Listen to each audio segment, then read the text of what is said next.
Students, हम लोग पिछले क्लास में हम लोग स्टार्ट किए थे कार्बोहाइड्रेट, और हम लोग वहाँ पे क्लासिफिकेशन देख रहे थे। तो उसमें देखा गया था कि जो किसी भी कार्बोहाइड्रेट की जो स्ट्रक्चरल यूनिट्स हैं उनके नंबर के बेसिस पे हम लोगों ने कहा था कि मोनोसैकेराइड, ओलिगोसैकेराइड और पॉलीसैकेराइड्स होते हैं। उसे मोनोसैकेराइड के बारे में थोड़ा ज़्यादा हमको पढ़ना चाहिए, तो अगर उसकी स्ट्रक्चर अगर हमको क्लियर है तो मोनोसैकेराइड को जोड़-जोड़ के हम डाइसैकेराइड बना लेंगे या ओलिगो बना लेंगे या पॉली बना सकते हैं। और उसको लेकर के इसकी स्टीरियोकेमिस्ट्री पे अच्छे खासे क्वेश्चन मिलते हैं, थोड़ा-सा कुछ टर्म्स होते हैं। हालाँकि हमने एक अलग से वीडियो बनाया था इस पर कि डायस्ट्रोमर क्या होते हैं, एनेंशियोमर क्या होते हैं, एनोमर क्या हैं, ईपीमर क्या है, सारी बात हम एक बार हम कर चुके हैं। थोड़ा रिवीजन यहाँ पर भी हो जाएगा। तो देखिए है क्या कि स्पेशली आज जो नेचर में मेनली जो हेक्सोज शुगर्स हैं और जो पेंटोज शुगर्स हैं उनका ज़्यादा रोल है। तो हेक्सोज शुगर में आप जानते हैं कि जो मोनोसैकेराइड में ग्लूकोज, फ्रक्टोज और गैलेक्टोज होते हैं। ऐसे आप जानते हैं कि मैनोज भी होता है। और पेंटोज शुगर में आप जानते हैं डीऑक्सीराइबोज शुगर और राइबोज शुगर होते हैं, जो कि डीएनए और आरएनए के स्ट्रक्चरल कंपोनेंट्स हैं। तो आज हम बात कर रहे हैं कि जो ग्लूकोज है मोनोसैकेराइड में, हमने कल बताया था पिछले क्लास में कि जो मोनोसैकेराइड्स होते हैं इस बेसिस पर कि जो कार्बोनिल ग्रुप होता है वो टर्मिनल एंड पर होता है कि इंटर कैलोरी पोजीशन पे होता है। उसके बेसिस पे बताया गया था कि एल्डोज होता है, कीटोज होता है। तो उसमें मैंने आपको दिखाया था कि जो ग्लूकोज होता है वो एल्डोज शुगर होता है और फ्रक्टोज जो होता है वो कीटोज शुगर होता है। तो थोड़ा इनके स्ट्रक्चर को हम और आगे बढ़ाते हैं, जिसका यूज आगे हम करेंगे अपने डाइसैकेराइड, ओलिगोसैकेराइड और पॉलीसैकेराइड के फॉर्मेशन में। और इसी के साथ हम थोड़ा सा स्टीरियोमर, एनेंशियोमर, ईपीमर, एनोमर की बात भी करेंगे। Alpha and beta pharma glucose और फ्रक्टोज की चर्चा भी की जाएगी। तो देखिए, मान लीजिए मैं ग्लूकोज की बात करूं तो ग्लूकोज के अगर स्ट्रक्चर को थोड़ा मैं स्टैब्लिश करूं, स्ट्रक्चर ऑफ ग्लूकोज की अगर बात की जाए, ये इंपॉर्टेंट है, जानना चाहिए। स्ट्रक्चर ऑफ ग्लूकोज, तो ग्लूकोज का आप जानते हैं मॉलिक्यूलर फार्मूला होता है, सबको मालूम है। इसका जो मॉलिक्यूलर फार्मूला है, ग्लूकोज, फ्रक्टोज और गैलेक्टोज तीनों का एक ही होता है। तीनों को ही होता है मॉलिक्यूलर फार्मूला ऑफ, चाहे ग्लूकोज कहिए, फ्रक्टोज कहिए और गैलेक्टोज, तीनों का एक ही सेम होता है, फ्रक्टोज एंड गैलेक्टोज तीनों का ही सेम होता है, होता है C6H12O6, ये होता है। तो मॉलिक्यूलर फार्मूला तीनों का ही सेम होता है C6H12O6, लेकिन तीनों की प्रॉपर्टी में डिफरेंसेस होते हैं क्योंकि इनके स्ट्रक्चर में डिफरेंसेस होते हैं। हमको जरा देखना है कि ग्लूकोज, फ्रक्टोज और गैल्यूकोज की जो स्ट्रक्चरल फार्मूले होते हैं उनमें क्या क्या होता है, क्या क्या तीनों में डिफरेंस होगा, क्योंकि मॉलिक्यूलर फार्मूला तो तीनों का ही सेम होता है। अब देखिए, जो ग्लूकोज होता है उसका स्ट्रक्चर जो है, ये तो मॉलिक्यूलर फार्मूला हमारा हुआ। फिशर नाम के साइंटिस्ट ने इसका ओपन चेन स्ट्रक्चर सजेस्ट किया था। फिशर नाम के साइंटिस्ट ने बताया था, तो उन्होंने ये बताया था कि ग्लूकोज का स्ट्रक्चर होना चाहिए। असल में ये थोड़ा सा प्योर केमिस्ट्री की बात है, वो ये है कि ग्लूकोज में एक्सपेरिमेंटली स्टैब्लिश किया गया है कि वहां पे कार्बोनिल ग्रुप होता है, कार्बोनिल ग्रुप में भी एल्डिहाइड ग्रुप होता है। ग्लूकोज में ये प्रूफ किया गया है कि वहां पे 5 OH ग्रुप होते हैं और आउट ऑफ 5 OH ग्रुप जो होता है 4 उसमें से होते हैं यहाँ पे सेकेंडरी OH और एक होता है प्राइमरी OH। हालांकि उतना आपको नहीं पढ़ना है, पूरी केमिस्ट्री हो जाएगी, लेकिन इतना बात याद रखिए कि ग्लूकोज की जो स्ट्रक्चर लिखने जा रहे हैं उसके वजह सब केमिकल रीजन्स हैं। तो एक्सपेरिमेंट करा के देखा गया था कि ग्लूकोज जो होता है उसके पास कार्बोनिल ग्रुप होता है। असल में अगर आप लोग याद करें केमिस्ट्री अपनी, अगर जो आपने क्लास 12th जो पढ़ी है उसमें आप जानते हैं कि कार्बोनिल ग्रुप का अपना फंक्शनल टेस्ट होता है, एल्डिहाइड का भी टेस्ट होता है, कीटोन का टेस्ट होता है, OH का टेस्ट होता है, OH में प्राइमरी सेकेंडरी का भी टेस्ट होता है। ये सारे टेस्ट करा करके स्टैब्लिश किया गया कि जो ग्लूकोज में कार्बोनिल ग्रुप होता है और कार्बोनिल में भी एल्डिहाइड ग्रुप होता है। ग्लूकोज में 5 OH ग्रुप की प्रेजेंस प्रूव की गई है रिएक्शन के थ्रू। ऐसे ही 5 OH में से प्रूव किया गया कि 4 OH जो होते हैं वो सेकेंडरी OH होते हैं और एक प्राइमरी OH होता है।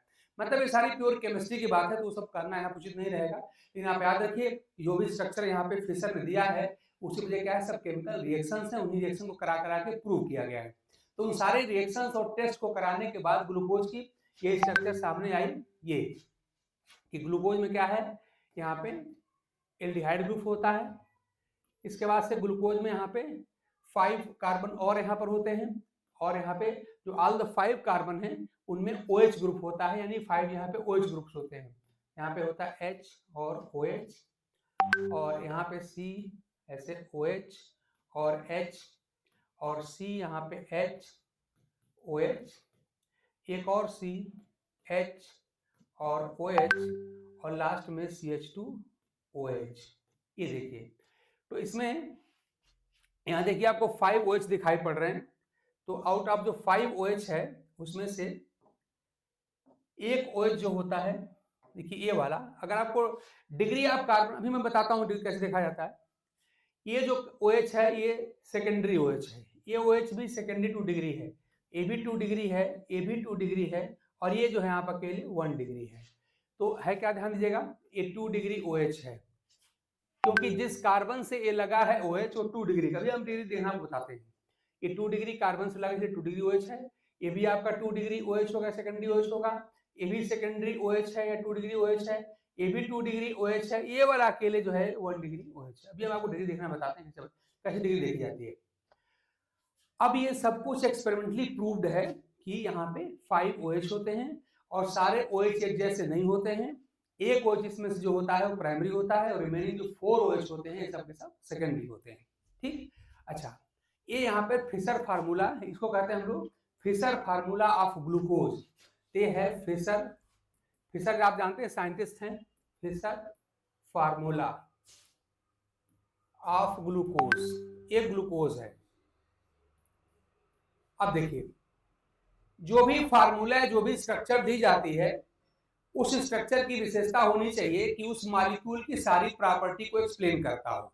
तो देखिए जैसा इसमें क्या प्रॉब्लम है, इस फार्मूले में क्या क्या दिक्कत है। तो दिक्कत ये है कि इस फार्मूले में साफ साफ आपको C डबल बॉन्ड OH यानी एल्डिहाइड हमको दिखाई दे रहा है, एल्डिहाइड दिख रहा है।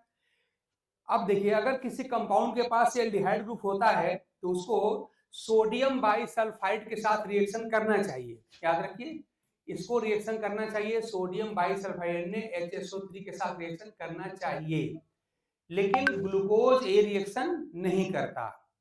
एक बात जरा समझिए, ग्लूकोज की जो ये स्ट्रक्चर दी गई है तमाम इसकी प्रॉपर्टी के आधार दी गई है, लेकिन ये जो स्ट्रक्चर है मैं इसकी डिमेरिट बता रहा हूं आपको कि क्या डिमेरिट है।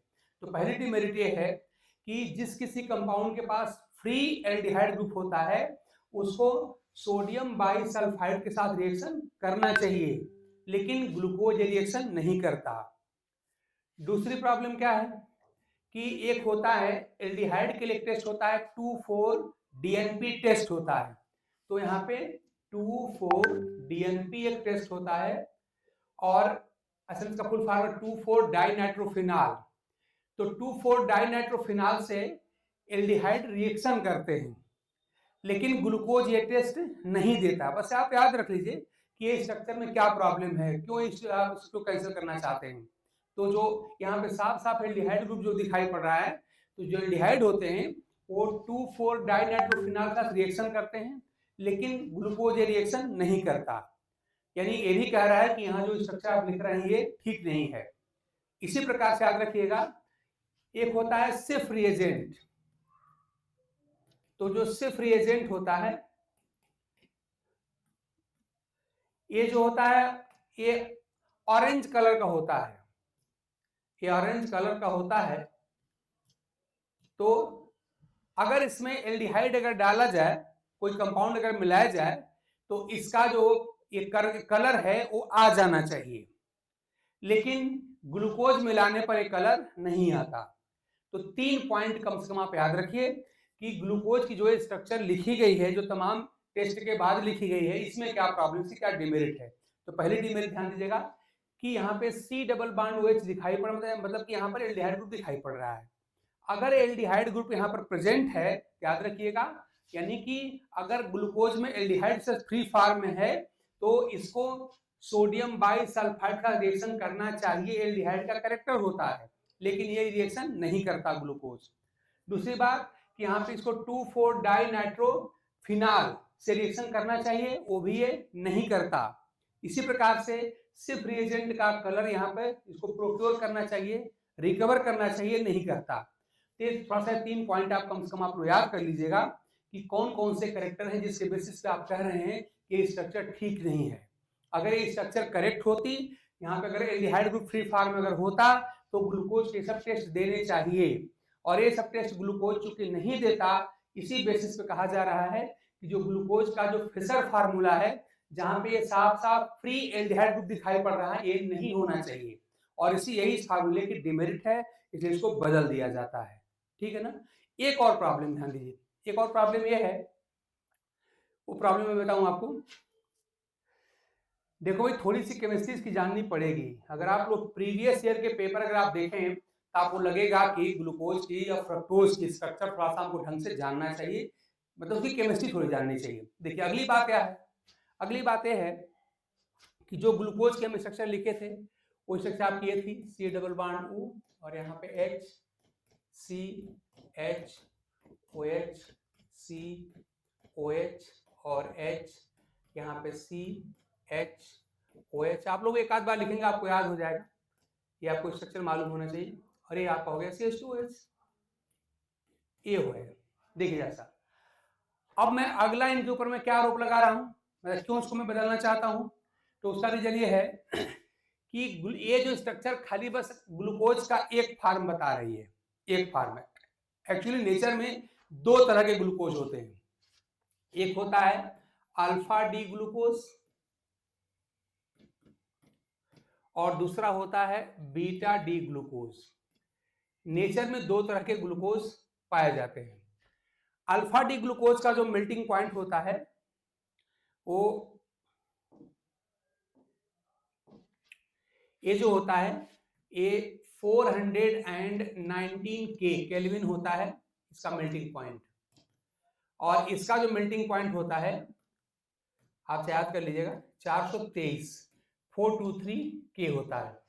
और आप जानते हैं अगर 2 मॉलिक्यूल ऐसे हैं जिनका मेल्टिंग पॉइंट अगर अलग अलग है, इसका मतलब सर्टेनली क्या उसमें डिफरेंसेस हैं, उसकी स्ट्रक्चर अलग अलग होती है। तो नेचर में जो ग्लूकोज होता है वो 2 तरह का होता है, एक होता है अल्फा डी ग्लूकोज, उसका मेल्टिंग पॉइंट होता है 419 केल्विन होता है, और बीटा वाले का 423 केल्विन होता है। इसी प्रकार से आप जानते हैं कि जो ग्लूकोज होता है अगर उसका सोल्यूशन बना के और स्पेक्ट्रोफोटोमीटर में डाला जाए तो आप जानते हैं ग्लूकोज जो होता है वो लाइट की डायरेक्शन को रोटेट करता घुमाता है और क्लॉकवाइज में घुमाता है, और इसी क्वालिटी के नाते ग्लूकोज को हम कहते हैं क्या है, वो डेक्स्ट्रो रोटेटरी है, डी है, आप स्मॉल डी लिखते हैं याद रखिए। यानी जो ग्लूकोज होता है अल्फा डी होता है, साथ में आप चाहें तो यहाँ पर स्मॉल डी या प्लस भी लिख सकते हैं। तो स्मॉल डी या प्लस बताता है ग्लूकोज कैसा है, डेक्स्ट्रो रोटेटरी है, यानी ग्लूकोज क्या करेगा वो लाइट को किधर घुमाएगा, वो घुमाएगा क्लॉकवाइज डायरेक्शन में, और क्लॉकवाइज डायरेक्शन में लाइट को घुमाएगा। इसको एक्सपेरिमेंटली टेस्ट करते हैं और इंस्ट्रूमेंट का नाम होता है स्पेक्ट्रोफोटोमीटर, पता किया गया है। अब देखिए होता क्या है कि जो अल्फा डी ग्लूकोज होता है इसका जो ऑप्टिकल रोटेशन को हम अल्फा से लिखते हैं, आप इस तरह से ध्यान दीजिएगा, वो होता है ये होता है +112 डिग्री, 112 डिग्री होता है, और बीटा वाले का जो ऑप्टिकल रोटेशन होता है ये अल्फा, ये जो होता है केवल यहाँ पे +19 डिग्री, 19 डिग्री होता है, बड़ा अंतर होता है। यानी लाइट के का जो डायरेक्शन है उसको जो अल्फा डी ग्लूकोज है वो 112 डिग्री से घुमाता है क्लॉकवाइज डायरेक्शन में, और जो बीटा होता है ये खाली बस 19 डिग्री से घुमाता है। इसका मतलब ये हुआ कि ग्लूकोज के 2 फॉर्म तो भाई स्टेब्लिश हो गए, दोनों की प्रॉपर्टी में डिफरेंस है। थोड़ा पॉइंट आप याद कर लीजिएगा कि अल्फा वाले का मेल्टिंग पॉइंट 419 केल्विन होता है, और इसका जो इसको अल्फा, असल में ये अल्फा दूसरी चीज है, ये असल में क्या है, ये इसको हम कहते हैं ऑप्टिकल रोटेशन। ऑप्टिकल रोटेशन का जो एंगल है, एंगल ऑफ ऑप्टिकल रोटेशन ये है, ये होता है 112 डिग्री अल्फा का और 19 डिग्री होता है बीटा का, है ना।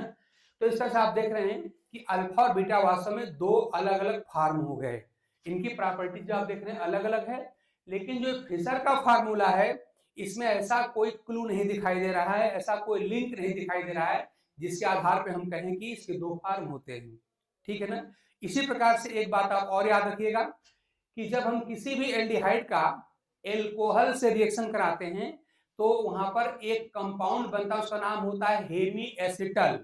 ध्यान दीजिए, मैं लिख रहा हूं, ध्यान दीजिए।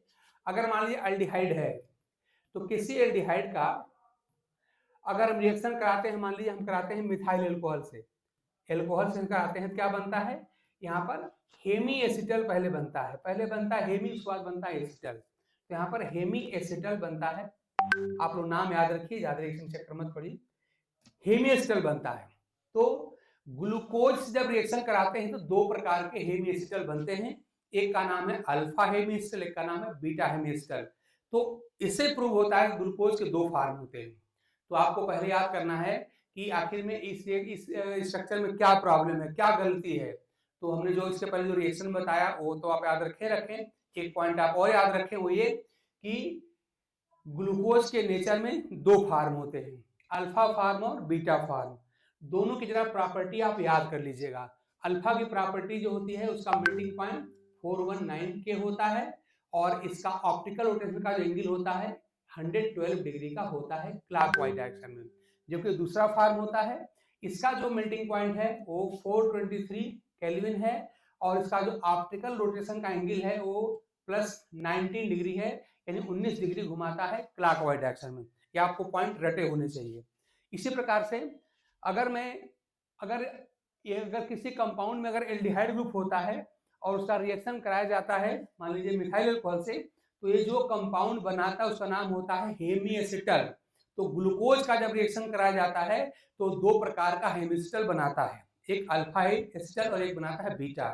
लेकिन इस स्ट्रक्चर में ऐसा कहीं नहीं दिखाई दे रहा है कि दो प्रकार के स्ट्रक्चर ग्लूकोज की है, ठीक ना। तो ये सारे ऑब्जेक्शंस जो हैं वो आपको याद होने चाहिए कि जो यहाँ पर फिशर फार्मूला है, जो open chain structure of glucose है, इसमें क्या प्रॉब्लम है, इसमें क्या डिमेरिट है, क्यों इसको हमें बदल देना चाहिए। तो ये सारे पॉइंट हमने नोट कर दिए और आप इसको याद कर लेंगे कि इस स्ट्रक्चर जो यहाँ पर फिशर ने दिया हुआ है इसमें कहीं नहीं दिखाई पड़ रहा है कि ग्लूकोज के दो फॉर्म होने चाहिए, अल्फा और बीटा फॉर्म होने चाहिए, जबकि नेचर में ग्लूकोज के दो फॉर्म होते हैं, अल्फा फॉर्म और बीटा फॉर्म।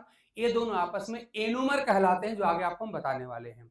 तो इस तरह से हमने ये बताया कि दो तरह के ग्लूकोज होते हैं नेचर में, उनके सारी प्रॉपर्टी हैं आपको रटी होनी चाहिए। और ये जो रिएक्शंस हैं वो रिएक्शन यहाँ पे दो प्रकार के हेमी एसिटल देती हैं, लेकिन एक्चुअली जो ये स्ट्रक्चर दिखाई पड़ रही है इसमें कहीं ऐसा कुछ नहीं दिख रहा है कि हम कह सकें कि यहाँ पे दो फॉर्म ग्लूकोज के होते हैं, इसीलिए इस स्ट्रक्चर को हम रिजेक्ट कर रहे हैं, ठीक है ना, या इसको मॉडिफाई करना पड़ेगा। ठीक, तो अब क्या करना पड़ेगा, अब हम बता रहे हैं कि अब इसको रिजेक्ट करके या इसको मॉडिफाई करके हम हेमी एसिटल फॉर्म लिखने जा रहे हैं। देखिए वो कैसे लिखा जाता है। अगर मेरी बात आप लोग यहाँ तक समझ गए हो तो बताइए, आपके हम कमेंट इसमें पढ़ रहे हैं, बताइए। अगर आप मेरी बात यहाँ तक, देखिए भाई थोड़ी टेक्निकल चीज है लेकिन समझना पड़ेगा, समझ गए तो बहुत काम का होगा और अच्छा खासा क्वेश्चन मिल जाता है यहाँ से। तो अगर आप लोगों को कोई डाउट है तो बताइए, उसको दोबारा देखा जाए, और अगर क्लियर है तो बताइए, आगे बढ़ा जाए। मैंने आपको ये बताया कि ग्लूकोज की स्ट्रक्चर में क्या डिमेरिट है, क्यों इसको हमको बदल देना चाहिए, और ये सारे पॉइंट मैंने आपको करेक्टर लिख दिए कि नेचर में दो तरह के ग्लूकोज पाए जाते हैं, उनका अल्फा का एक करेक्टर है, बीटा का एक करेक्टर है, यानी कि दो तरह ग्लूकोज नेचर में होते हैं, प्रूव्ड है। और ये कहीं नहीं दिखा रहा है कि दो प्रकार के ग्लूकोज होते हैं, इसलिए हमको इसको मॉडिफाई करना चाहिए या बदल देना चाहिए या रिजेक्ट कर देना चाहिए। तो अगर इस पॉइंट को लेकर अगर आपकी क्लैरिटी है तो बताइए, हम क्लास को आगे बढ़ाएं, और कोई डाउट अगर है बताइए, उसको हम क्लियर करें। अगर आप लोग कोई कमेंट करना चाहते हैं बताइए, हम आपके कमेंट इस समय देख रहे हैं।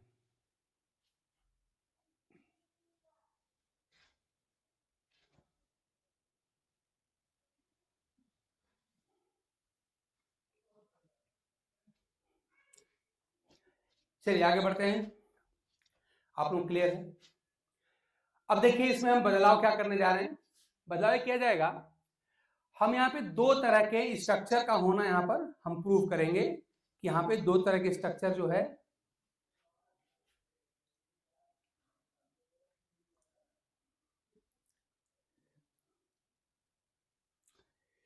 ठीक है। स्वाति हम बता रहे हैं, एक बात समझिए, ये ग्लूकोज के स्ट्रक्चर, ये फिशर फार्मूला है। इसमें इस फार्मूले में इसमें बस एक ही फार्म दिख रहा है, इसके दो फार्म हमको नहीं दिखाई दे रहे हैं।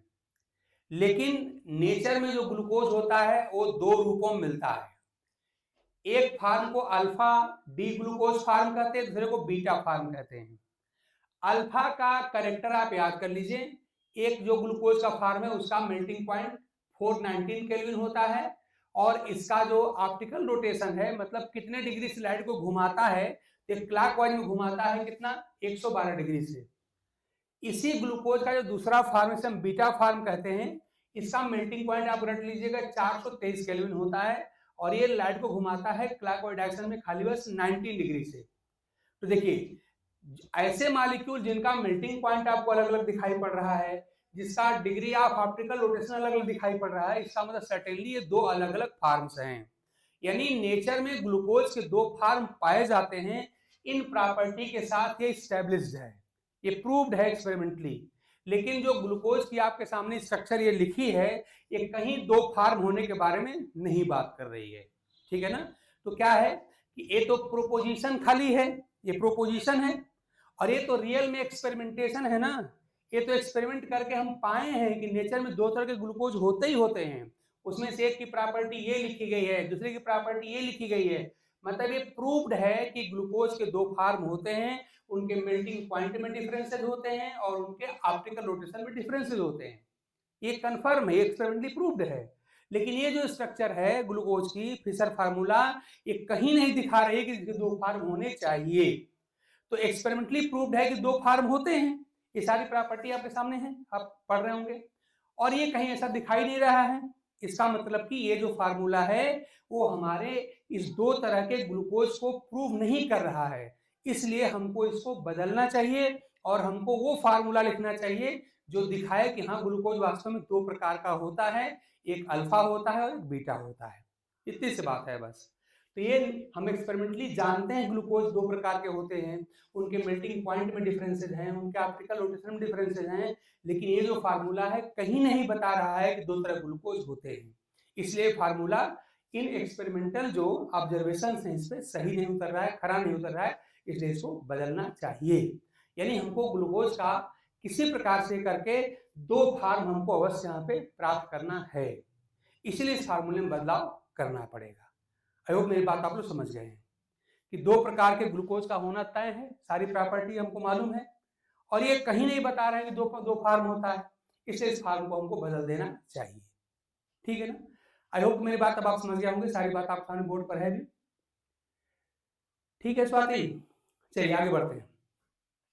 अब देखिए इसमें बदलाव क्या किया गया है। बदलाव ये किया गया है, अब जो नई स्ट्रक्चर हम लिखने जा रहे हैं, ध्यान दीजिएगा, इसी स्ट्रक्चर से हम बनाएंगे और उसको हम कहेंगे हेमी एसिटल फार्म कहेंगे, हेमी एसिटल फार्म कहेंगे। हम यहाँ पे इसको यहाँ पे बोर्ड पे इसको मिटा रहे हैं और इसके हेमी एसिटल फार्म को हम लिख रहे हैं, hemiacetal form of glucose. वो भी बहुत इजी है, ठीक, कैसे बदला जाएगा। इसमें बदलना है आपको, अगर मैं इसकी नंबरिंग कर दूं तो नंबरिंग में ये हमारा फर्स्ट कार्बन है, ये सेकेंड कार्बन, ये थर्ड कार्बन, ये फोर्थ, ये फिफ्थ और ये सिक्स्थ। तो जो सेकेंड लास्ट कार्बन है, या यूं कह लीजिए कि जो इस फंक्शनल ग्रुप जो सबसे दूर है, कायरल कार्बन। कायरल कार्बन आपको याद होना चाहिए कि जिस कार्बन से चार अलग अलग ग्रुप जुड़े होते हैं वो होता है कायरल कार्बन, और ग्लूकोज का ये कार्बन जो है वो कायरल है। देखिए चार अलग, यहाँ पे एक H लगा है, एक OH लगा है, नीचे का पूरा ग्रुप माना जाएगा, ऊपर यहाँ पे CHO माना जाएगा। ये कायरल कार्बन है, ये भी आपका कायरल कार्बन है, ये भी कायरल कार्बन है और ये भी कायरल कार्बन है। ग्लूकोज में चार कायरल कार्बन होते हैं, याद रखिए इसको। तो होता क्या है कि जो सबसे दूर वाला कायरल कार्बन है, ये पांचवा कार्बन, यहां से एक प्रपोज किया गया कि यहां से एक H जो है इस कार्बोनिल ऑक्सीजन के ऊपर चला जाता है। ध्यान दीजिए, C डबल बॉन्डो को कार्बोनिल ग्रुप कहते हैं, C को कार्बोनिल कार्बन कहते हैं और O को कार्बोनिल ऑक्सीजन कहते हैं। तो जो यहाँ पे पांचवा कार्बन है, यहाँ से एक H निकल के इस कार्बोनिल O के पास चला जाएगा, और अगर ऐसा हुआ तो देखिए क्या होने वाला है, हो जाएगा कि यहाँ का जो O है अब यहाँ से H पाके OH में कन्वर्ट हो जाएगा। देखिए ऐसा, अब आपका क्या हो जाएगा, ये आपका सी हो गया। इसी के साथ अभी जो आपका ओ था, यहाँ का एक एच पाके बदल जाएगा ओ एच में, हाँ जी OH में कन्वर्ट हो गया। इधर आपका एच ऑलरेडी हाई है और बाकी जैसा है वैसे ही आप लिख दीजिए। तो अगला क्या मिलेगा, अगला मिलेगा हमको सी, यहाँ पे एच, यहाँ पे ओ एच, यहाँ पे आपका देखिए थर्ड कार्बन आपका ओ एच है, यहाँ पे एच है, फोर्थ में यहाँ पे एच है, यहाँ पे ओ एच है, फिफ्थ में आपका इधर देखिए यहाँ पे एच है। और देखिए यहाँ का जो OH था, OH में से चला गया इसके पास, जिससे कि OH में कन्वर्ट हुआ है। यहाँ क्या बचा, खाली यहाँ पे O बचा हुआ है। तो इस O को इस तरह से दिखाया जाता है, ये O यहाँ पर है और यहाँ से एरो ला के यहाँ पर ऐसे दिखा दिया जाता है, ये दिखाने के लिए कि इसमें से एक H को हमने इन्हीं को दिया हुआ है। और लास्ट वाला आपका हो गया CH2OH। ये देख लीजिए, ऐसा हमने कुछ नहीं किया, सिंपली यही क्या किया है कि पांचवें कार्बन से यहाँ से H को उठाया है और ला के इस O को दे दिया है, जिससे कि जो O था यहाँ से क्या हो गया, OH हो गया। देखिए वाला ये वाला OH हो गया है, ठीक है ना। और इसको दिखाने के यहाँ खाली जो O बचा है, इसको दिखाने का तरीका होता है कि बीच में से O लिख दिया जाता है और यहाँ से एक एरो ला के यहाँ पे दिखा दिया जाता है, जिससे पता चले कि इसने क्या किया है, अपना H इन्हीं को दिया हुआ है। ये होता है, यही कहलाता है हेमी एसिटल फॉर्म। ये क्या है, ये है हमारा हेमी एसिटल फॉर्म है, ये है हेमी एसिटल फॉर्म। अब देखिए, अब हमारे पास ऑप्शन है कि मैं इसको दो तरीके से दिखा सकता हूं। एक बार क्या ध्यान दीजिएगा, एक बार क्या करूंगा, याद रखिए, जो कार्बन पहले सी डबल बॉन्ड हुआ करता था, जिसने यहां से एक एच लेकर के सी डबल बॉन्ड ओ से COH हुआ है, अब इसी कार्बन को हम कहेंगे कायरल कार्बन। याद रखिए, सॉरी कायरल नहीं, उसे हम बोलेंगे anomeric carbon, sorry anomeric carbon. तो ये कार्बन अब क्या हुआ, ये आपका हुआ एनोमेरिक कार्बन। ध्यान दीजिए, ये कार्बन हमारा है एनोमेरिक कार्बन, ये कार्बन हमारा है एनोमेरिक, ये वाला कार्बन है हमारा एनोमेरिक कार्बन। याद रखिएगा, पहला कार्बन, ये फर्स्ट कार्बन, ये सेकेंड कार्बन, ये थर्ड, ये फोर्थ, ये फिफ्थ और ये सिक्स्थ। तो जो पहला कार्बन है, जो वास्तव में पहले सी डबल बॉन्ड वो हुआ करता था, अब ये COH हो गया, इसी का नाम है एनोमेरिक कार्बन। अब इस एनोमेरिक कार्बन पर ध्यान दीजिएगा, इसी एनोमेरिक कार्बन पर OH की जो डायरेक्शन है, अब हम दो कर सकते हैं। एक बार क्या कर देंगे, इसको हम राइट में OH को रखेंगे और एक बार लेफ्ट में रख सकते हैं। यानी अब मैं ग्लूकोज का दो फार्म अब दिखा सकता हूं, यानी इस हेमी एसिटल फार्म में मैं ग्लूकोज के दो फार्म दिखा सकता हूं। पहली बार मैंने क्या किया कि एनोमेरिक कार्बन के राइट में OH लिखा है और अगली बार इस OH को मैं लेफ्ट में कर दूंगा। ध्यान दीजिए, अगला मैं लिखने जा रहा हूं, यहाँ पर देखिए, ये हमारा कार्बन हुआ, इस बार मैं OH को लेफ्ट में कर दूंगा, बाकी सब सेम रहेगा। तो आपका OH चला गया लेफ्ट में, ये चला गया राइट में, और बाकी सब ऐसा रिपीट कर दीजिए। यहाँ पर आपका है C, यहाँ पे आपका है H और ऐसे OH, और यहाँ पे C, यहाँ पे देखिए OH और H, फिर यहाँ पे C H और OH, फिर यहाँ देखिए C H और यहाँ से ऐसे, मतलब बिल्कुल ऐसा रिपीट करना है। खाली बस OH जो यहाँ पर फर्स्ट कार्बन में राइट साइड में, इसको लेफ्ट साइड में ले जाइए, बाकी सब ऐसा रिपीट कर रहे हैं, ध्यान दीजिएगा। इसके बाद से हमारा है CH2OH, ठीक है ना। तो अब देखिए, अब इस हेमी एसिटल फार्म के हेल्प से हमने ग्लूकोज के दो फार्म लिख दिए। एक में क्या है, एनोमेरिक कार्बन पर OH इधर है, राइट साइड में है, और एक में क्या है, यहाँ पर लेफ्ट साइड में है। अब याद रखिए, ऐसे दो फार्म जो एनोमेरिक पोजीशन या कह लीजिए फर्स्ट कार्बन पर OH की डायरेक्शन में डिफर करते हैं, और कोई डिफरेंस नहीं होता। अगर आप इन दोनों स्ट्रक्चर को आप देखिए तो इसमें खाली फर्स्ट कार्बन पे डिफरेंस है। वो भी क्या डिफरेंस है कि फर्स्ट कार्बन देखिए यहाँ पर OH राइट में है और यहाँ किधर है, लेफ्ट में है ना, और कोई डिफरेंस यहाँ पर नहीं है। बाकी सब सेकंड से लेके 6 तक जो यहाँ पर, वही आपका यहाँ पर दिखाई पड़ रहा है। अब देखिए, इसमें से वह फार्म जिसमें पहले यानी एनोमेरिक कार्बन पर OH होता है राइट साइड में, इसको हम कहते हैं अल्फा फार्म कहते हैं। यानी ये जो फिगर हमने लिखा है किसका है, यहाँ पर हमारे पास अल्फा है। अल्फा क्यों है, ध्यान दीजिएगा, अल्फा इसलिए है कि एनोमेरिक कार्बन पर OH किधर है, राइट साइड में है। तो ध्यान दीजिए, ये जो स्ट्रक्चर है हमारे पास, एक स्ट्रक्चर है, अगर मान लीजिए स्ट्रक्चर को, अगर मैं इसको मैंने मान ली फर्स्ट लिखा है, तो इसको मैं मान लीजिए मैं सेकेंड स्ट्रक्चर लिख रहा हूँ, ये हमारा सेकेंड स्ट्रक्चर है, इसको मैं थर्ड लिख रहा हूँ।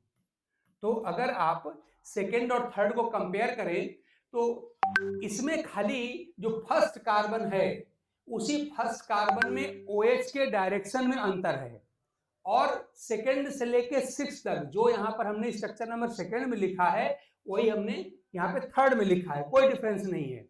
खाली बस पहला कार्बन जो है या जिसको हम एनोमेरिक कार्बन कह रहे हैं, इसी में OH के डायरेक्शन में डिफरेंस है।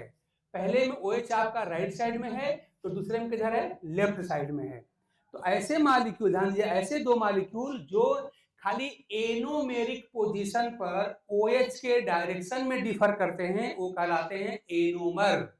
ध्यान दीजिए, मैंने क्या कहा कि ऐसे दो मॉलिक्यूल जो केवल एनोमेरिक पोजीशन पर, यानी कि जो पहला कार्बन यहाँ पर है वहां पर OH के डायरेक्शन में डिफर करते हैं वो कहलाते हैं एनोमर, और उन्हें एनोमर को अल्फा और बीटा से लिखा जाता है।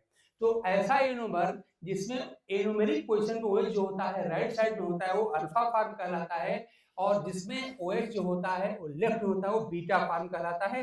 यानी आपका ये बीटा फॉर्म है, ये बीटा, ये हो गया अल्फा, ये हो गया बीटा। याद कर लीजिए, अगर एनोमेरिक पोजीशन पर OH अगर राइट साइड में है तो इसको हम अल्फा कहते हैं, और अगर एनोमेरिक पोजीशन पर OH अगर लेफ्ट में है तो इसको बीटा कहा जाता है, अल्फा बीटा रखिएगा। दूसरी बात मैंने कहा था आपसे कि कैपिटल डी और कैपिटल एल की बात की गई थी, याद रखिए, मैंने बताया था, आपको याद होगा कि फंक्शनल ग्रुप से सबसे दूर वाला जो कायरल कार्बन है, यानी खाली सेकंड लास्ट कार्बन, ग्लूकोज में पांचवा कार्बन होता है, तो पांचवें कार्बन पे अगर OH राइट साइड में हो तो इसको कैपिटल डी कहा जाता है। भूलिएगा मत आप लोग, मैंने कहा कि सेकंड लास्ट कार्बन पे, यानी कि ग्लूकोज में पांचवें कार्बन पे अगर OH राइट साइड में से कैपिटल डी कहा जाता है, तो ग्लूकोज में जो होता है आप जानते हैं पांचवें कार्बन पे OH राइट साइड में ही होता है, इसलिए क्या है, एक अल्फा के साथ क्या है, कैपिटल डी भी है, ठीक है ना। ये भी आपका बीटा के साथ क्या है, कैपिटल डी है। ये सब नोटेशन बड़े इंपॉर्टेंट है, आप ढंग से याद रखिएगा। अल्फा का मतलब क्या है, बीटा का मतलब क्या है, कैपिटल डी का मतलब क्या, याद रखिएगा।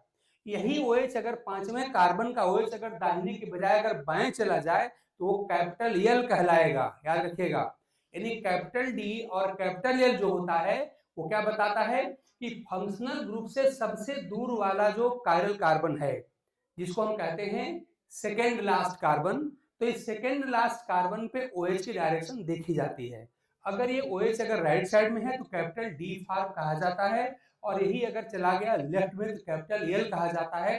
तो ग्लूकोज जो होता है, याद रखिए, वो कैसा होता है, कैपिटल डी वाला होता है, यानी कि कैपिटल डी फॉर्म, यानी ओरिएंटेशन कैपिटल डी इसका होता है, ठीक है ना, याद रखिएगा। दूसरी बात याद रखिएगा, ग्लूकोज की एक बात और हम कहते हैं कि ये किधर लाइट को घुमाएगा, याद रखिएगा, इसको हम स्ट्रक्चर देख के नहीं बता सकते।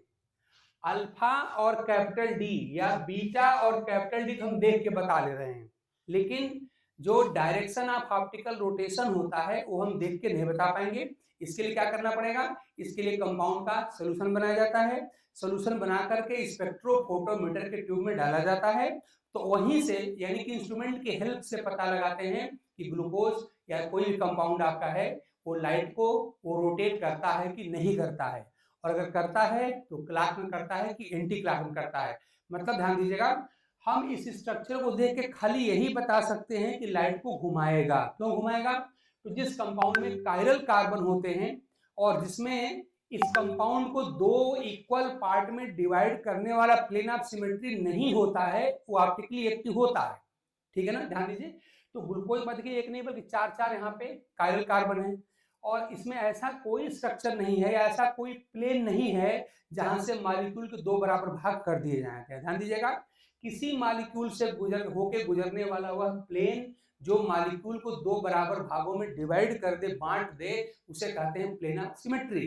तो जिसमें प्लेन ऑफ सिमेट्री होती है वो कंपाउंड लाइट को नहीं घुमा पाता है ना, और जिसके पास प्लेन ऑफ सिमेट्री नहीं है वो घुमा पाता है। तो देखिए ग्लूकोज के पास कायरल कार्बन भी है, एक नहीं बल्कि चार चार हैं, और यहाँ कोई प्लेन ऑफ सिमेट्री नहीं है, इसलिए जो ग्लूकोज होता है वो लाइट को घुमाता है। और प्रैक्टिकली देखा गया है कि ग्लूकोज जो होता है लाइट को घुमाता है, क्लॉकवाइज डायरेक्शन में घुमाता है।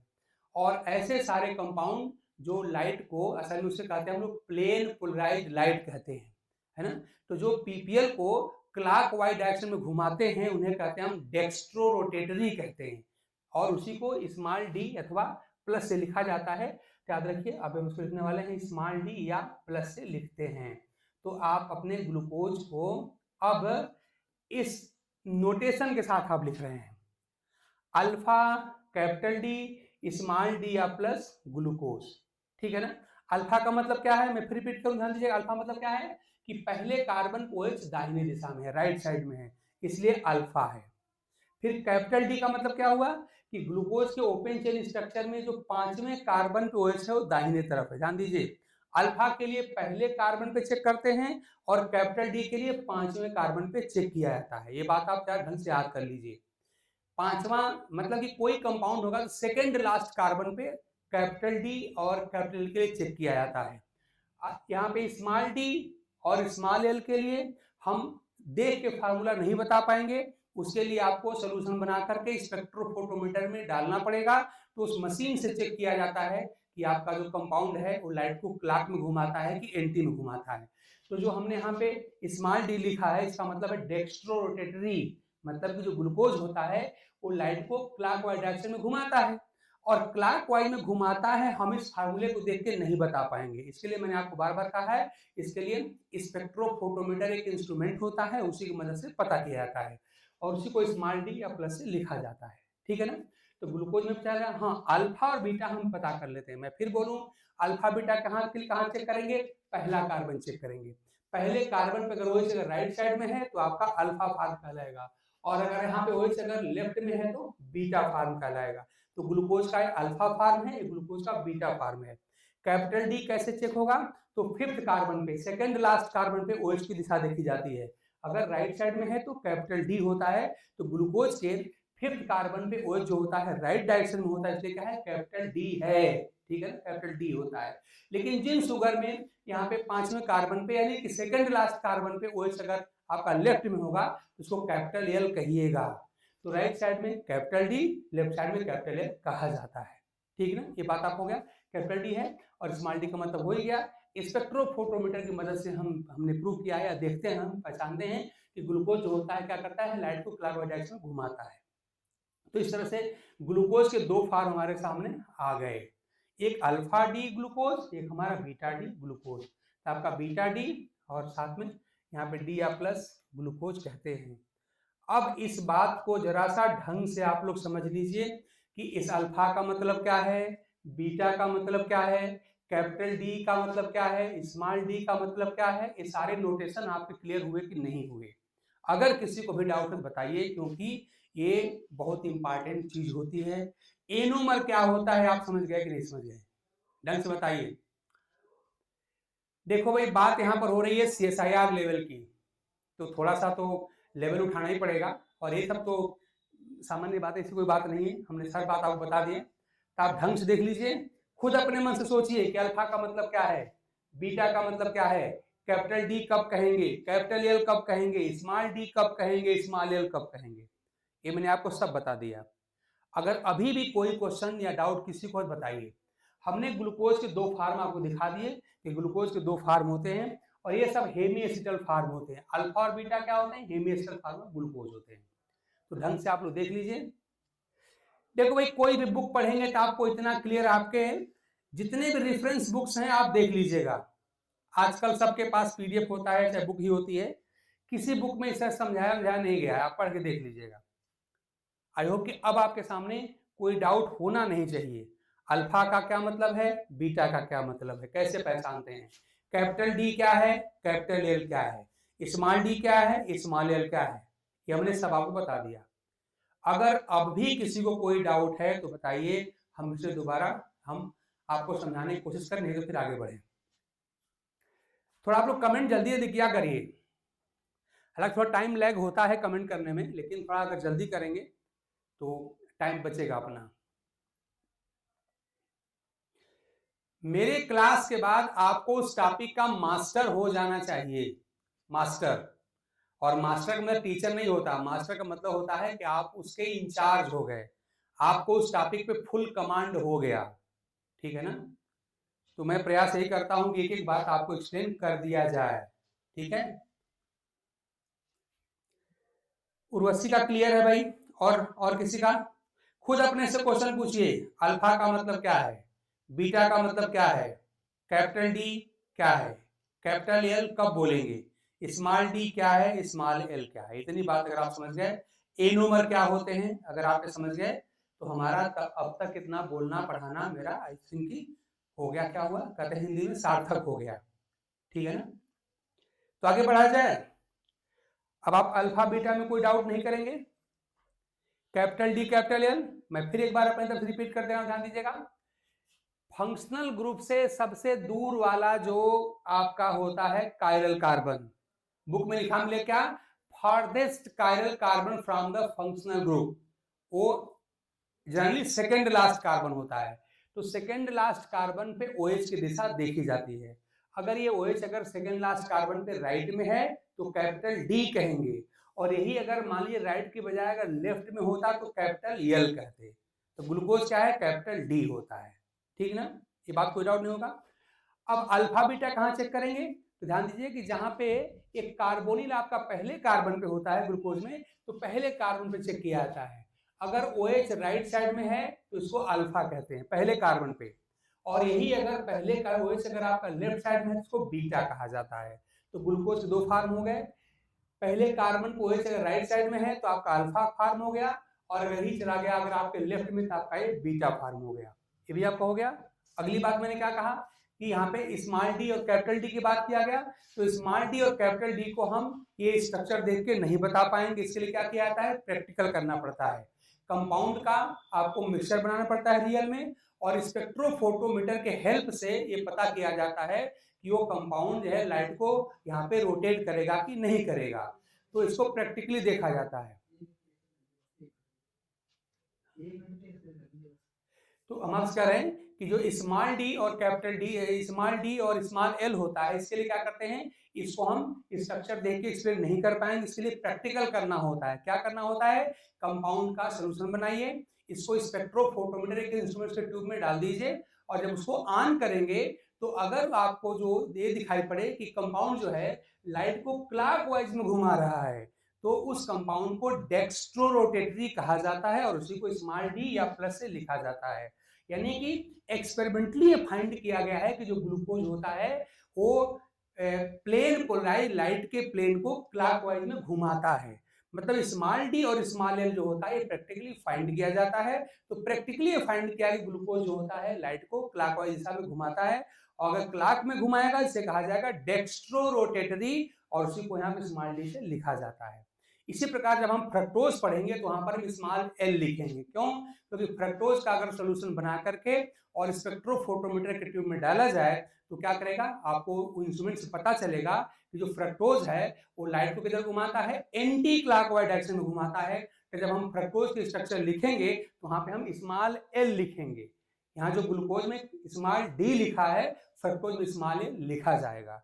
तो मैंने आपसे कहा कि अल्फा फार्म हम स्ट्रक्चर देख के बता पा रहे हैं, बीटा फार्म स्ट्रक्चर देख के बता पा रहे हैं। कैसे पता चला, एनोमेरिक कार्बन पे अगर OH अगर आपका राइट साइड में है तो अल्फा फार्म होता है, और अगर इसी एनोमेरिक फार्म यानी पहले कार्बन OH अगर लेफ्ट में होता है तो बीटा फार्म होता है। ठीक, कैपिटल डी कैपिटल एल हम बता रहे हैं देख करके। कहां से कैसे बताएंगे कि अगर फंक्शनल रूप से सबसे जो दूर वाला कार्बन यानी कि सेकंड लास्ट कार्बन अगर उस पर OH अगर राइट साइड में है तो कैपिटल डी कहते हैं, और अगर यही चलाएगा लेफ्ट में कैपिटल एल कहते हैं।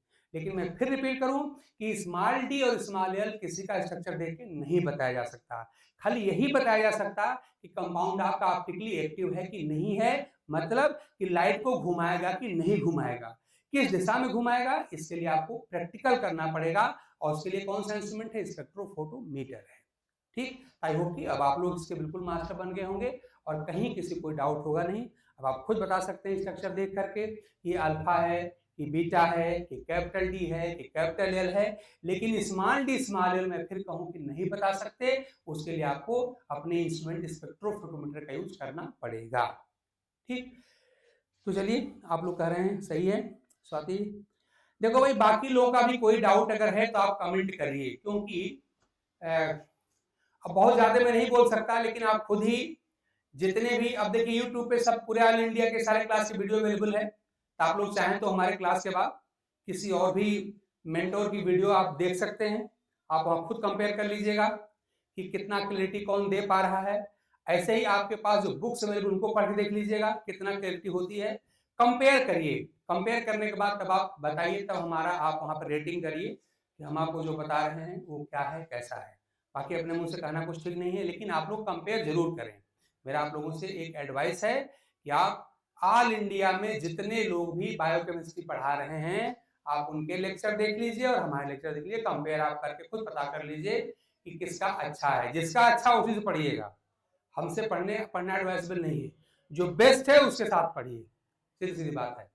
ठीक, हाँ, समझ में आपके आ जाए, कंटेंट पूरा हो जाए, और पढ़ाने के बाद अगर आपके जो प्रीवियस ईयर के क्वेश्चन अगर वो क्वेश्चन सॉल्व हो जाते हैं तो समझिए कि आपका क्लास सही चल रहा है और आपको वहाँ पे रुकना चाहिए, पढ़ना चाहिए। ठीक, आगे बढ़ रहे हैं। देखिए, तो इस तरह से हमारा ये फेजर फार्मूला हो गया, जिसको ओपन चेन फार्मूला कहते हैं। क्या क्या इसकी डिमेरिट है हमने आपको बता दिया, उसे कैसे दूर करने का प्रयास किया गया, उसके लिए आपका हेमिस्कल फार्म हो गया, अल्फा और बीटा फार्म हो गया, बता दिया हमने। अब इसके बाद आगे चल करके ग्लूकोज का आता है रिंग फार्म। एक कंपाउंड है पायरॉन, उसी पायरॉन से इसकी सिमिलरिटी होने के नाते इसको पायरिनोइड रिंग स्ट्रक्चर कहा जाता है। ठीक है ना। तो अब देखिए, कुछ नहीं करना है, बिल्कुल खाली आपके सामने अगर ये फार्म अगर ये फार्म आपके पास है, यानी अगर हेमिस्कल फार्म है, तो इसी को देख देख करके पायरिनोइड फार्म लिखा जा सकता है। ठीक, तो देखिए हमारे सामने ये फिगर है, मैं इसी को देख करके पायरिनोइड यानी कि रिंग स्ट्रक्चर में बनाने जा रहा हूँ। आप भी ऐसे बना सकते हैं, रटने की कोई आवश्यकता नहीं है और कोई यहाँ पर रॉकेट साइंस में नहीं, बहुत आसान चीज है। तो मैं क्या करने जा रहा हूँ, अब मैं ग्लूकोज के रिंग स्ट्रक्चर को लिखने जा रहा हूँ। अब मैं ग्लूकोज के रिंग स्ट्रक्चर को यहाँ पे लिखने जा रहा हूँ। ठीक है, उसके लिए आपके पास ये अल्फा और बीटा फार्म आपके पास अवेलेबल है, इन्हीं को देख देख करके लिख दिया जाएगा। ठीक, तो मैं इसको मिटाकर स्पेस बना ले रहा हूँ, यहीं पर मैं रिंग स्ट्रक्चर ग्लूकोज की लिख दे रहा हूँ। इन्हीं को देख देख के लिखना है, आपको भी यही काम करना है और ऐसे आसानी से आप ये काम कर भी सकते हैं।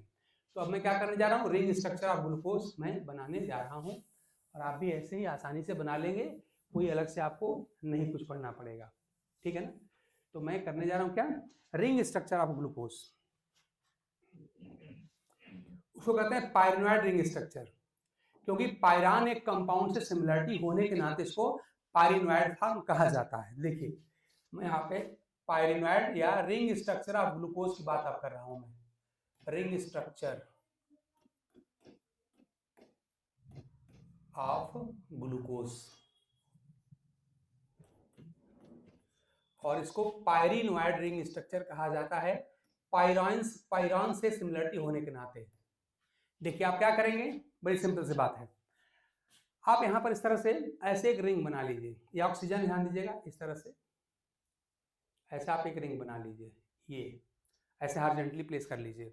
अब देखिए इसमें करना क्या है, ये आपका फर्स्ट कार्बन है, ये second carbon, third carbon, fourth carbon, fifth carbon, इसके ऊपर यहाँ पे सिक्स्थ कार्बन होता है। ठीक है ना।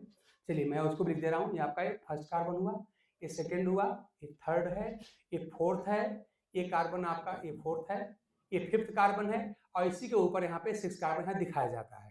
ठीक है ना। चलिए नंबरिंग भी कर लेते हैं। तो नंबरिंग अगर मैं कर दूं, देखिए ऐसे नंबरिंग आप कर सकते हैं। चलिए देखिए आपका ये फर्स्ट कार्बन है, ये सेकंड कार्बन हो गया, ये थर्ड कार्बन हुआ, ये फोर्थ कार्बन है, ये फिफ्थ कार्बन है, और यहाँ पर सिक्स कार्बन होता है। देखिए सिक्स कार्बन, देखिए CH2OH है ना, तो आप ऐसे लिख दीजिए, यहाँ पे यहाँ लिख दीजिए CH2OH, ये हो गया आपका CH2OH। देखिए छठवें कार्बन पे CH2OH है, हमने लिख दिया, और इसको हमने कार्बन नंबर 6 हमने मेंशन भी कर दिया, छठवां कार्बन हो गया। अब देखिए कुछ नहीं करना है, इसको देखते रहिए, जो ग्रुप इसमें राइट साइड में है उसको प्लेन के नीचे लिखिएगा, और जो ग्रुप यहाँ पे लेफ्ट साइड में है इसको ऊपर लिखा जाता है। मैंने क्या कहा, मैंने कहा कि ये जो हमारे पास हेमिस्कल फॉर्म है, इसमें जो ग्रुप दाहिने तरफ है राइट में, उनको क्या करेंगे हम नीचे लिखेंगे, और जो यहाँ पे लेफ्ट में है उसको ऊपर लिखेंगे। तो मान लीजिए हमारा पहला कार्बन है, ये भी पहला कार्बन है, देखिए यहाँ क्या है, ये देखिए यहाँ पे लेफ्ट में है, तो लेफ्ट वाले में जो है उसको ऐसे ऊपर लिखा जाएगा और राइट वाले को नीचे लिखा जाएगा, तो आपका यहाँ पर OH हो गया। ठीक है ना, आपको मेरी बात समझ में आ रही होगी। सेकंड पे देखिए H किधर है, H आपका देखिए ऊपर है, बाएं है, तो बाएं है तो इसको ऊपर लिखिए, और OH देखिए दाहिने है तो आप इसको नीचे लिख दीजिए, इस तरह से ये हो गया। थर्ड पे आइए, थर्ड देखिए OH है आपका, है ये OH है इनफैक्ट। तो OH देखिए किधर है, लेफ्ट में है, तो लेफ्ट में वाला किधर रहता है, लेफ्ट वाला हमेशा ऊपर रहता है। और देखिए H यहाँ पे राइट साइड में है, तो H आपका नीचे हो जाएगा, ठीक। फोर्थ पे आइए, यहाँ पे CHOH, H देखिए लेफ्ट में है, लेफ्ट वाला कहाँ जाएगा, ऊपर जाएगा। और देखिए OH किधर है, राइट में है, तो आपका ये नीचे आ गया, ये आपका हो गया OH, ठीक। पांचवें पाई देखिए आपको CH और O दिखाई पड़ रहा है, CHO यहाँ भी है। देखिए इनफैक्ट क्या है, यहाँ पे आप जानते हैं हर कार्बन पे C होता है ना, इनफैक्ट तो लिखा नहीं जाता लेकिन होता है। यहाँ पर C भी है, H भी है, और आपका ये हो गया। यहाँ पर CH है और यहाँ पे CHO हो गया। वो लिखा नहीं जाता लेकिन है, आप चाहे तो यहाँ पे हर कार्बन पे C लिख सकते हैं। तो यहाँ पर आपका C है, हालांकि वो लिखा नहीं जाता, आप चाहे तो लिख सकते हैं। यहाँ पे C है, H है, और यहाँ पे CHO आपका हो गया। यहाँ पे CH है और यहाँ पे O है, यानी कि यहाँ पे आपका CH है और O है, CHO है। अब आपका आ जाइए छठवां कार्बन CH2OH, यहाँ पर आपका CH2OH हो गया। तो आप देखिए जैसा इसमें थोड़ा सा ये रिंग बनाने की प्रैक्टिस कर लीजिएगा, आपको बार बार रिंग बनानी पड़ेगी। इसी असल में ये रिंग जो है, पायरॉन नाम का एक कंपाउंड होता है, पायरॉन। पायरॉन कुछ ऐसे ही होता है। तो इस रिंग की सिमिलरिटी पायरॉन नाम के कंपाउंड से होती है, इसीलिए उसी से सिमिलरिटी के बेसिस इसको पायरीनोइड रिंग स्ट्रक्चर कहा जाता है। और याद रख लीजिएगा, ऐसे जो लेटी हुई स्ट्रक्चर है, ऐसे हॉरिजॉन्टल है, ये पायरीनोइड रिंग स्ट्रक्चर है। क्योंकि आगे जब हम फ्रक्टोज की स्ट्रक्चर आपको बना के दिखाएंगे, तो वहां पे वर्टिकल खड़ी होगी स्ट्रक्चर, तो उसको हम कहते हैं फ्यूरेनोइड। क्यों? क्योंकि वहां पर एक कंपाउंड है फ्यूरान, और फ्यूरान की स्ट्रक्चर से मिलते जुलती रिंग होती है फ्रक्टोज की, नाम पड़ गया उसका फ्यूरेनोइड। तो अगर हम सामान्य भाषा में बात करें, तो अगर हॉरिजॉन्टली प्लेस्ड है, इसे लेटी हुई है, तो पायरीनोइड समझिएगा, और आगे देखिए हम खड़ी स्ट्रक्चर बनाएंगे तो आपका फ्यूरेनोइड स्ट्रक्चर हो जाएगी। तो इस तरह से याद रखिएगा। अब इस स्ट्रक्चर को, यानी कि स्ट्रक्चर नंबर इस सेकंड को देख करके और आपको ये स्ट्रक्चर बनाने आना चाहिए, ठीक है ना। आई होप कि कोई प्रॉब्लम नहीं होगी। ये आप रिंग बना लीजिएगा। यहाँ पे 1 2 3 4 5 6 कार्बन लिख लीजिएगा। रूल क्या है कि इस स्ट्रक्चर में जो राइट साइड में होगा वो हमेशा प्लेन के नीचे आएगा, और जो स्ट्रक्चर में लेफ्ट में होगा वो प्लेन के ऊपर जाएगा। तो इस तरह से इसको देख के हम पूरा स्ट्रक्चर लिख सकते हैं, ठीक है ना। अब देखिए, अगर ये हेमिस्टल फॉर्म रहेगा, तो हम फर्स्ट कार्बन पे अल्फा बीटा के लिए कहां देखेंगे, राइट में या लेफ्ट में, राइट लेफ्ट देखा जाएगा। अगर फर्स्ट कार्बन OH अगर आपका राइट साइड में है तो कौन सा फॉर्म है, अल्फा फॉर्म है। और अगर ये फर्स्ट कार्बन OH अगर लेफ्ट में है तो बीटा फॉर्म है, ये हुआ। लेकिन जब ये पायरीनोइड रिंग स्ट्रक्चर लिखी जाती है, तो यहाँ पे लेफ्ट राइट नहीं होता है, यहाँ पर होता है प्लेन के ऊपर अथवा प्लेन से नीचे। तो देखिए यहाँ पर प्लेन से देखिए नीचे है, तो हमारा क्या हो, नीचे वाले को हम अल्फा बोलेंगे। और अगला फिगर बिल्कुल ऐसे ही बनाएंगे, एकदम ऐसा चाहिए लिख देंगे। अंतर क्या करेंगे कि वहां पे जो OH है पहले कार्बन उसको हम ऊपर कर देंगे, तो ये हमारा बीटा फॉर्म हो जाएगा। तो जब पायरीनोइड रिंग स्ट्रक्चर होती है, तो प्लेन के यानी कि बिलो द प्लेन या अबव द प्लेन देखा जाता है। और जब आपका हेमिस्टल फॉर्म होता है, तो टुवर्ड्स द राइट और टुवर्ड्स द लेफ्ट देखा जाता है। तो यहाँ पर राइट और लेफ्ट देखा जाता है, और यहाँ पर बिलो द प्लेन या अबव द प्लेन लिखा जाता है, ठीक है ना। आई होप कि आपको इसमें कोई डाउट नहीं होगा, ठीक। ऐसे ही हम क्या करें, इसी को देख के हम चाहें तो बीटा फॉर्म बना लेंगे। बीटा कैसे बनेगा, देखिए जैसा बहुत इजी अभी है, एकदम सेम स्ट्रक्चर आप बनाइए। देखिए मैं बीटा बना दे रहा हूँ, इसी को देख करके आप बीटा फट से बना सकते हैं। सारी बात वही रहेगी, जो ऊपर लिखा है वही नीचे लिखिए, कोई अंतर नहीं, सब कुछ सेम रिपीट कर दीजिएगा, सारा सेम, कोई डिफरेंस नहीं। डिफरेंस कहाँ करना है, इसी फर्स्ट कार्बन पे OH की दिशा को बदल दीजिएगा। देखिए मैं बदल रहा हूं, मैं अब बीटा लिखने जा रहा हूं। कैसे लिखेंगे, देखिए ये हमारा कौन सा फॉर्म है, ये हमारा कौन सा है, ये जो ग्लूकोज का हमने स्ट्रक्चर बनने वाला बना रखा है, ये हमारा अल्फा डी ग्लूकोज है, ये अल्फा है। अब मैं नीचे बीटा फॉर्म, यहां पर मैं बीटा डी ग्लूकोज लिखने जा रहा हूं। अब देखिए कैसे लिखा जाएगा, अल्फा में जो है वही सब यहां रखिए, बस अंतर क्या करना है, पहले कार्बन पर OH के प्लेन को बदल देना है। अल्फा में क्या होता है, यहाँ पे प्लेन के नीचे OH होता है, बीटा में क्या हो जाएगा, जो फर्स्ट कार्बन है यहाँ पे OH क्या हो जाएगा, ऊपर चला जाएगा, यानी यहाँ पे OH ऊपर चला जाएगा। बाकी सारी बातें सेम ऐसा यहाँ पे लिख देना है, कुछ नहीं बदलना है। खाली आपको एनोमेरिक पोजीशन पे फर्स्ट कार्बन पे OH के प्लेन को बदलना है। अल्फा में कहाँ होता है, पहले कार्बन पे OH नीचे होता है, बीटा में ऊपर हो जाएगा, बाकी सब वही रहेगा। तो बाकी सब जैसे था वैसे लिखिए, यानी यहाँ पर H और OH है, यहाँ पे H लिखिए, यहाँ पे OH H है, तो आप यहाँ पे OH, मतलब बिल्कुल वही देख के छाप देना है भाई, कुछ नहीं करना है, खाली पहले कार्बन बस बदलिए, कुछ नहीं बदलिए, बाकी वही देख देख मैं लिख रहा हूँ, ध्यान दीजिए। थर्ड पे आपका देखिए, जहाँ यहाँ OH था OH हो गया, फोर्थ पे HOH है तो आप यहाँ पे H और OH कर दीजिए। फिफ्थ पे आपका CHO है, ऑलरेडी है ही है। छठवें पे CH2OH है, आप यहाँ कर दीजिए CH2OH। तो इस तरह से आप देख रहे हैं कि जो हमने ऊपर लिखा है वही नीचे लिखा है, थोड़ा फिगर छोटी बन गई है क्योंकि स्पेस कम था, खाली पहले कार्बन पे OH की दिशा हमने देखिए बदल दिया है। अल्फा में OH कहाँ है, बिलो द प्लेन है, बीटा में अबव द प्लेन है, और H आपका देखिए ऊपर था वह नीचे चला गया, इस तरह से।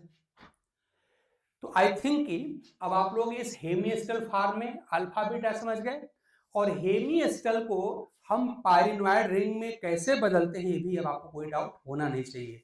ये रिंग बना लीजिएगा, ऐसे 1 2 3 4 5 6 नंबरिंग कर लीजिएगा, पूरे इसी को देखते जाइए। जो यहाँ पे राइट में है उसको प्लेन के नीचे लिख दीजिए, जो यहाँ पर लेफ्ट में है उसको प्लेन के ऊपर लिख दीजिए।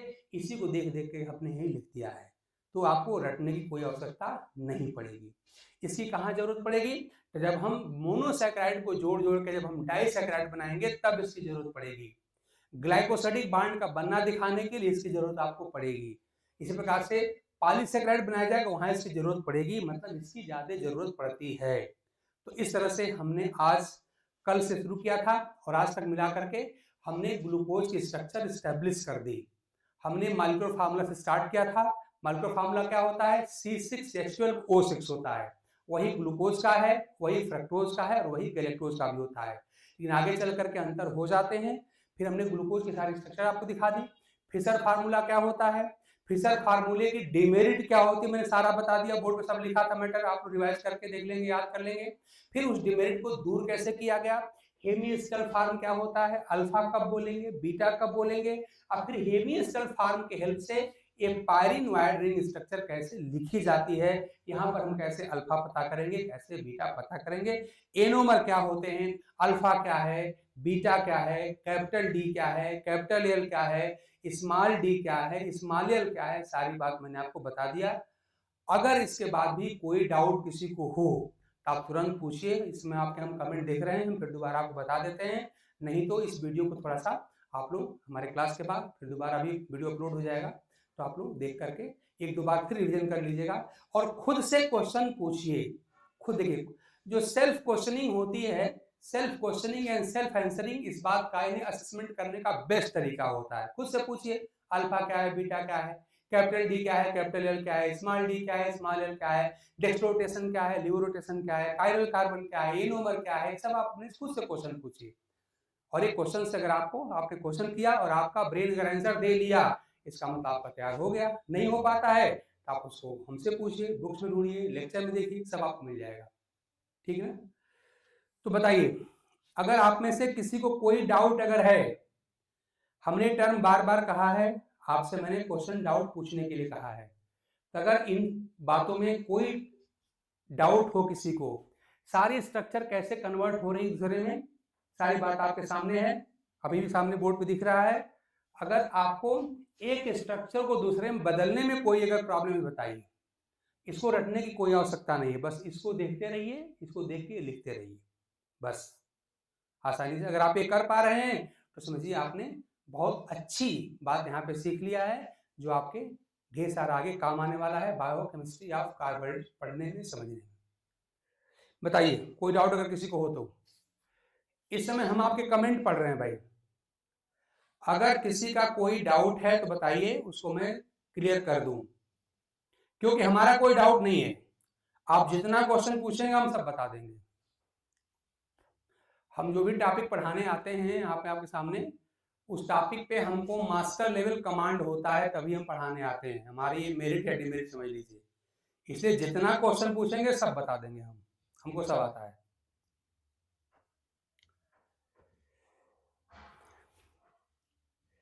कोई डाउट है तो बताइए, नहीं तो आज की क्लास यहीं पे हम रोकेंगे। और कल के क्लास में जैसे हमने ग्लूकोज के सारे फॉर्म्स दिखाए, मॉलिक्यूलर फार्मूला से लेकर के और रिंग स्ट्रक्चर तक, यही सारी की सारी बातें हमको फ्रक्टोज के साथ भी करनी पड़ेगी। वहां भी स्टार्ट करना पड़ेगा मॉलिक्यूलर फार्मूले से, और एक एक करके वहां पर मॉलिक्यूलर फार्मूला, फिशर फार्मूला, हेमिस्टल फार्मूला और लास्ट में वहाँ पे फ्यूरेनॉइड, यहाँ पायरेनॉइड है, वहाँ फ्यूरेनॉइड रिंग स्ट्रक्चर होती है, देखा जाएगा। और तब जाके पता चलेगा कि ग्लूकोज और फ्रक्टोज दोनों का मॉलिक्यूलर फार्मूला तो सेम ही होता है, तो डिफरेंस दोनों में क्यों है। ठीक है ना। आई होप कि आपको एक आज के क्लास से ग्लूकोज की स्ट्रक्चर समझने में, डिफरेंट टर्म को समझने में आपको काफ़ी हेल्प मिली होगी। और मेरी आपसे एडवाइस ये है कि आप लोग इस वीडियो को एक बार फिर दोबारा देखिएगा, समझने का प्रयास करिएगा। अगर कोई क्वेश्चन होता है, कोई डाउट अगर होता है तो अगले क्लास में फिर आप पूछ लीजिएगा, फिर दोबारा बता दिया जाएगा। और इस उम्मीद के साथ ये सब सारे क्लासेस आपके काम आ रहे होंगे और आप अपने लक्ष्य के नज़दीक पहुँच रहे होंगे। धीरे धीरे आप पूरा स्वस्थ और प्रसन्न रहते हुए अपना काम आगे बढ़ा रहे होंगे। और नियर फ्यूचर में जब भी एग्जाम होगा आप बहुत अच्छे रैंक से आप मेरिट होल्ड करके अपना फ्यूचर आप सेव करेंगे और हम लोगों का भी नाम आप आगे करेंगे। इस उम्मीद के साथ आज के क्लास यहीं हम रोक रहे हैं। नेक्स्ट क्लास में हम लोग फिर फ्रक्टोज के इन सारे पॉइंट को जो हमने ग्लूकोज के लिए डील किया है, फ्रक्टोज के लिए हम डील करेंगे। तब तक के लिए thanks to all of you.